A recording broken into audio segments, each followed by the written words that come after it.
more terrifying than my first video. Hello, my name is Rebecca and welcome back to my channel. Or welcome to my channel if you've never been here before. I mean, I've only had one upload, so you know. Today, I thought I would do quite a soppy video actually. I thought I would do Doctor Who stories that mean a lot to me. I was originally going to do 5 classic stories and 5 new Who stories, but then I thought, Jesus Christ, 10 stories, I would be waffling for about an hour. So I've whittled it down to 2 stories from the classic series and 2 stories from the revival, just to save some time. So getting into the video then, my first story is from the new series, and it is one that I mentioned last week actually, and that is Rise of the Cybermen and the Age of Steel.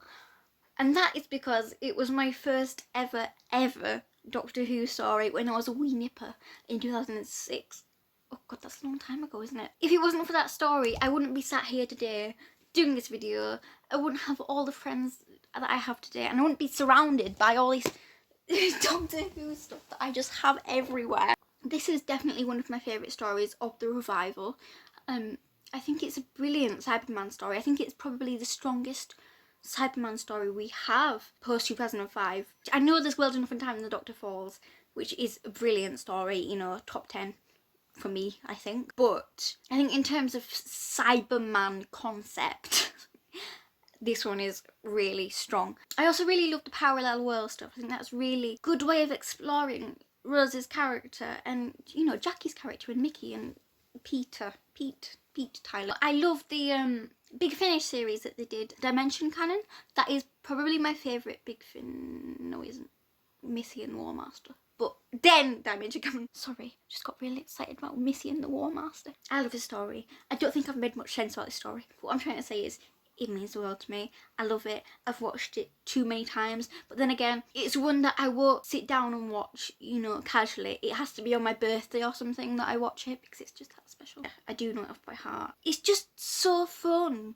I love series 2. I know a lot of people don't like series 2, but I love it because I think the Doctor and Rose in that series just have fun.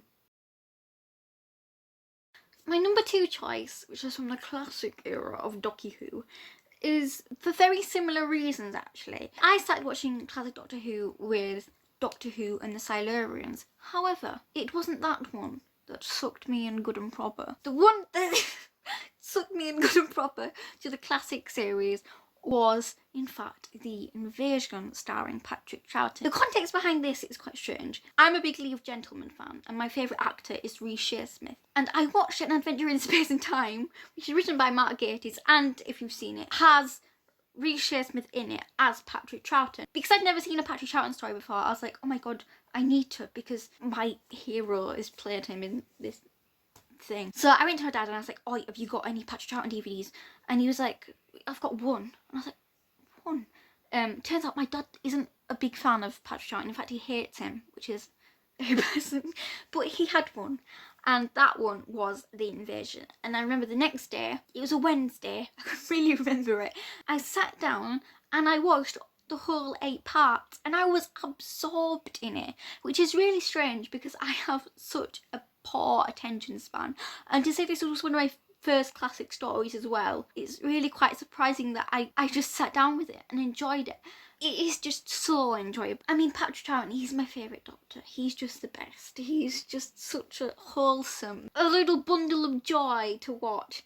He's brilliant. And obviously Jamie and Zoe instantly becomes one of my favourite companions too, because they're great, and Zoe has a really cool outfit, doesn't she? I'd love that outfit. I'm scared to wear it cause probably make my bum look big. It's such a solid classic story. I feel like if any of my friends ever said to me, Rebecca, do you have a starter pack of classic Doctor Who stories to watch, this would definitely be in it.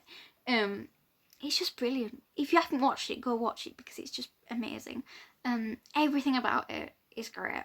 The shots of the Cybermen in London, I mean, it's for 1968, is it? Sorry if that's wrong, fit font. Really well shot and it's gorgeous. Just everything about it's gorgeous. I just want to say it's gorgeous a million times. Also, it's the first appearance of the Brigadier. Is it? No, it isn't. It's one of the first appearances of the Brigadier. Of course, his first appearance was Yeti, the Web of Fear. There you go. And also, isn't Benton in this one? If he isn't, I'm sorry. I'm just spouting nonsense today. But yeah, the invasion. Bloody good, isn't it? Back to the new series for my third pick then, and this one was so hard to choose because I've grown up with the revival. There are so many episodes that are so dear to my heart because I have so many good memories attached to them throughout my life. However, I recently rewatched an episode that often makes people's top tens. However, I've not really ever considered it a favourite. I've always loved it, but it's never made it onto my top 10, is what I'm saying. When I rewatched it recently, I was overwhelmed with such a feeling of nostalgia and wonderment and joy that I just felt I have to put it as my number 2 choice for my modern Who picking.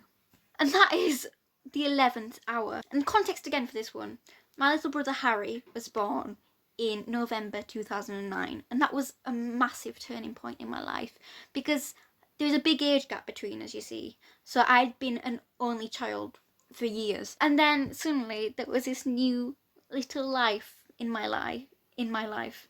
Anyway, so 2010 was such an exciting year for me because I had a new little brother, and Doctor Who was very new because there was a new showrunner, new doctor, new companion, new producer, new everything, really. I started watching, as I said, Rise of the Cybermen, so David Tennant had been the Doctor all my life while I'd been watching Doctor Who, and now it was someone different, and I loved Series 5.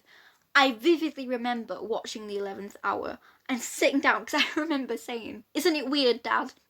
Doctor Who's are normally 45 minutes and this one is an hour." See, that is such a stupid memory, but it's stuck in my head because that was such a monumental moment in my life. I love the 11th Hour. It's such a magical beginning to Matt Smith's era. I love the fairy tale vibe. It's so beautifully shot. When I rewatched it recently, I've said that like a million times now, I realised how, it's probably my favourite looking Doctor Who episode. The Atraxine and Prisoner Zero aren't particularly thrilling villains. However, it's the performances from Matt Smith and Karen Gillan and Arthur Darvill that really make this episode. Their chemistry is, almost unmatched. I love that TARDIS team and I don't give them enough love. I have such fond memories with this episode and it really makes me quite emotional, and it's funny because it's Harry's birthday tomorrow and he's going to be 11. Jesus Christ. I filmed this section so many times now, but I just keep going off babbling tangents because I just keep getting so excited about this story. But yeah, I had absolutely no problem picking my last choice, and that choice is City of Death, my favourite Doctor Who story of all time and just one of my favourite things in the whole world. I remember watching City of Death for the first time and just being so blown away by it because firstly, it's not like other classic Doctor Who stories in it's not studio bound. You have beautiful location shots of Paris, the Eiffel Tower and the flowers and Romana and the Doctor running along the streets. And this was actually my first story with Romana, 1 or 2. If you follow my Twitter, you'll know Romana is my favourite companion. Not just because I look a bit like her, but I just think her and the 4th Doctor have such amazing chemistry. This is probably, in my opinion, the funniest Doctor Who story ever too. You just have so many amazing moments between Doctor and Romana, but also Duggan too. He's such a legend, Duggan. I wish we had a Duggan spin-off. Wouldn't that be amazing? Tisha now. I'm a hopeless romantic, you see. I love Paris, I love La La Land and Casablanca, and just, I'm such a soppy twat is what I'm saying, so this really plays into my obsession with lots of lovely twinkly romantic things. See, I'm doing it again, I'm not making any sense. I love this story. I love Scaroth. He's such a great one-off villain, definitely up there with the likes of Sutek. I'd say I love to see him back, but nothing will ever beat City of Death, even if Rhys Shearsmith and Steve Pemberton wrote a spin-off, probably won't be as good. They're my favourite writers, by the way. Just, if I'm not making sense, sorry, I'm just getting so excited about City of Death. City of Death is the best Doctor Who story, in my opinion, ever. I'm sorry that this video hasn't made much sense, and it's mainly just been me gushing about things and being soppy. But I hope you enjoyed it anyway. And before I go, I just want to say a massive, massive, massive thank you to the absolute angel, Mrs. Sophie Isles, who made me my logo, and I absolutely love it, and I am so grateful that I've had such a positive reception on my channel. And also my good friend Gregor, thank you for making my intro, because I would never have known how to do one of them myself because I'm rubbish at technical things. So see you next week, guys, hopefully, if I've not drowned. Have a lovely day, have a lovely weekend, have a lovely everything. Bye bye.